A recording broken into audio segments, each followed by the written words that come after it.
Okay, so I got on the pulley there, and then I put this one on. I tightened this one up down there. I hand tightened this tensioner pulley. Just hand tighten the bolt right now. I didn't even put on the spring yet. So now, next I'm going to put on the camshaft gear. Then I think I have to put on the crankshaft gear as well, and then I'm going to put on the timing belt at this point. Okay.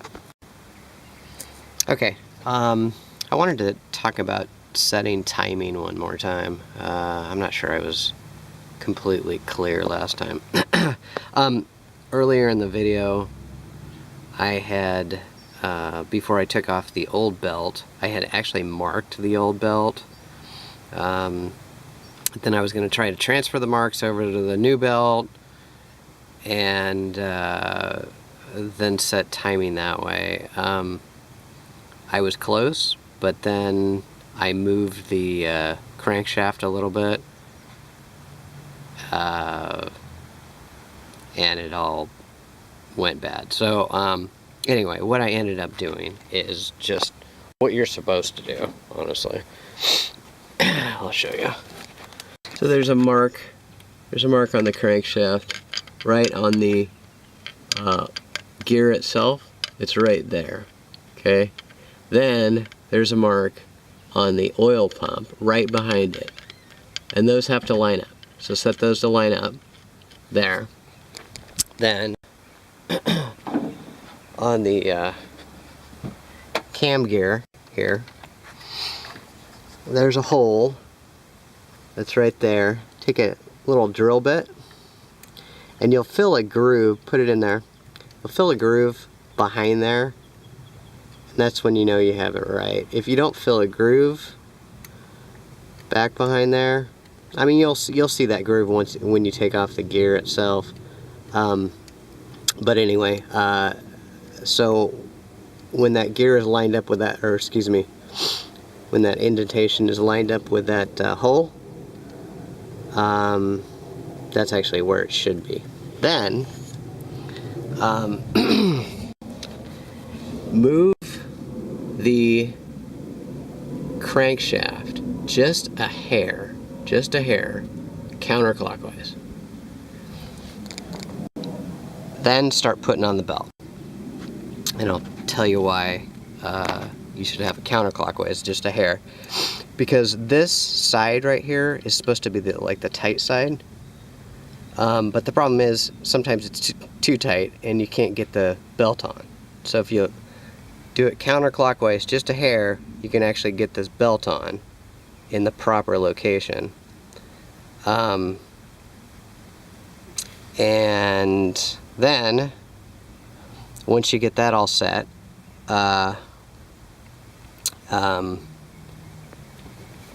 rotate the, once that's all set, rotate the crankshaft 2 times 360. That'll like move the belt into position.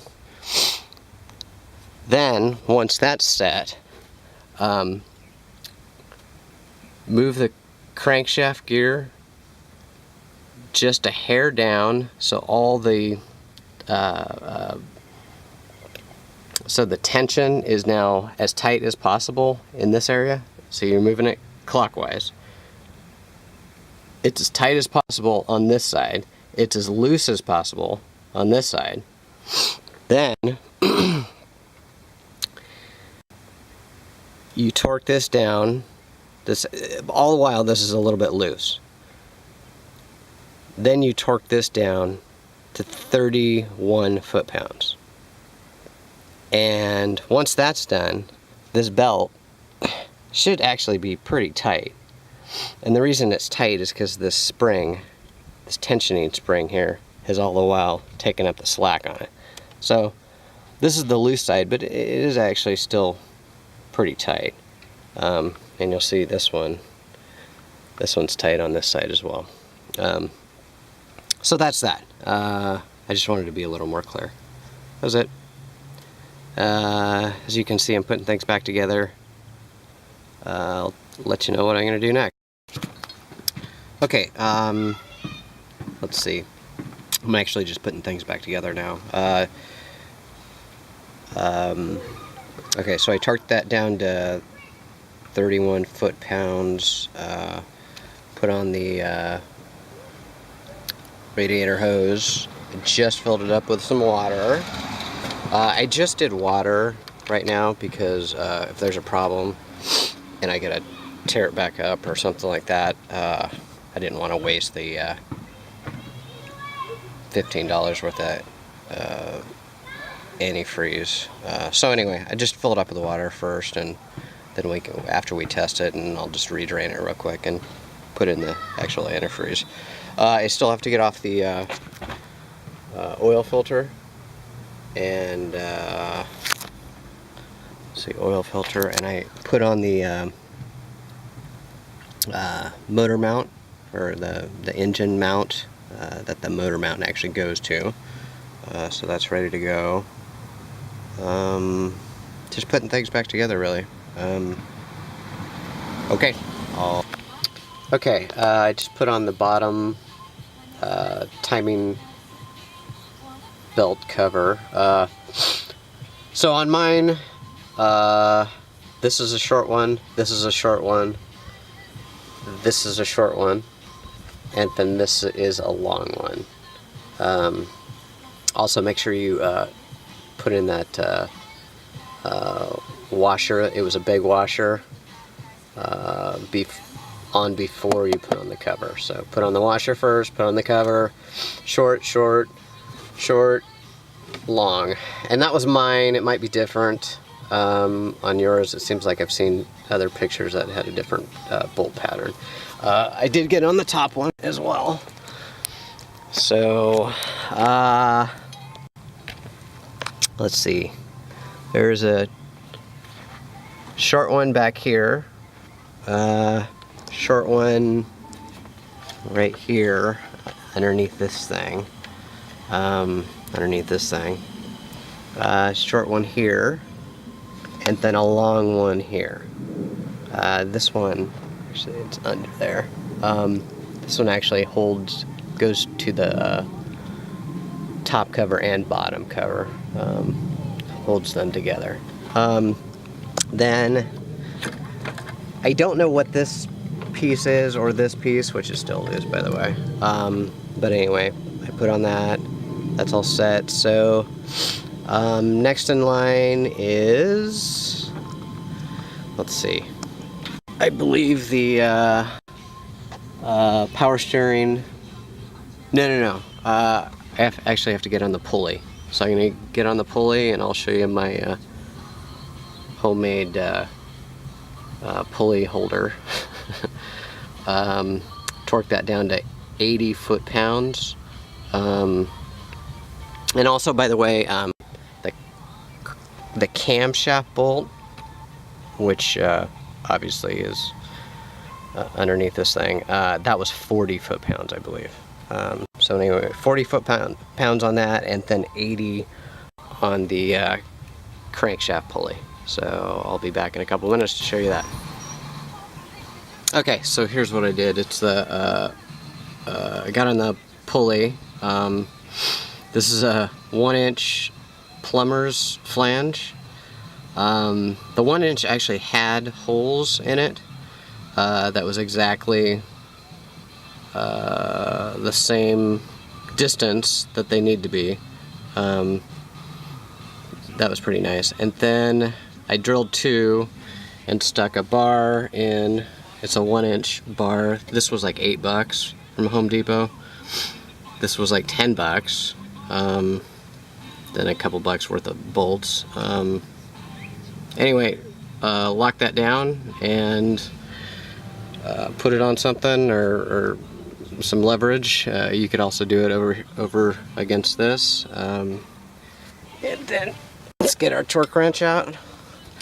I already set it to 80 foot-pounds. So let's see where we're at here.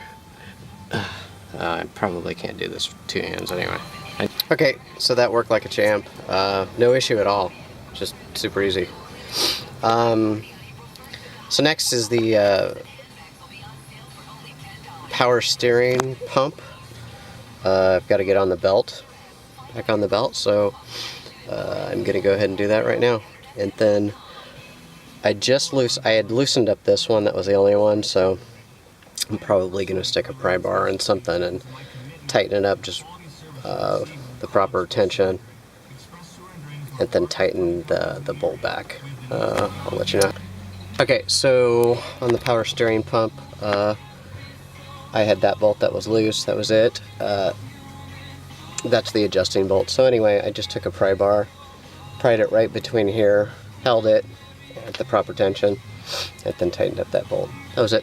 Super easy. Okay, I guess I'm going to work on the serpentine belt at this point and put it on the alternator. Okay, so I did go ahead and get in the alternator and serpentine belt. Seems like everything's pretty nicely tight. Let's see, bolt here, that's the swivel bolt, and then a bolt here, and then the adjusting bolt is here. So put this one in first, tighten it up, then get the belt on, then get this one not tight, but a couple threads away from tight, and then start tightening this down and get it to the point that you've got proper tension on the serpentine belt, and then just tighten this one down. That's it. So then here's the ground. You know, the thing I don't have in it is the motor mount. I'm actually still waiting for the dealer on that one. Had a couple problems getting the proper one. But I did start it up, make sure everything's okay. And in fact, at this time I did the cap and rotor too. I might as well. Gonna do some plugs. Like I said, might as well. And do the timing and call it good, I think. Anyway, that's it. I hope you like this video, and comment down below. I'm a rookie on all this stuff, so not too much hate, please. Constructive criticism. Alright, thanks again.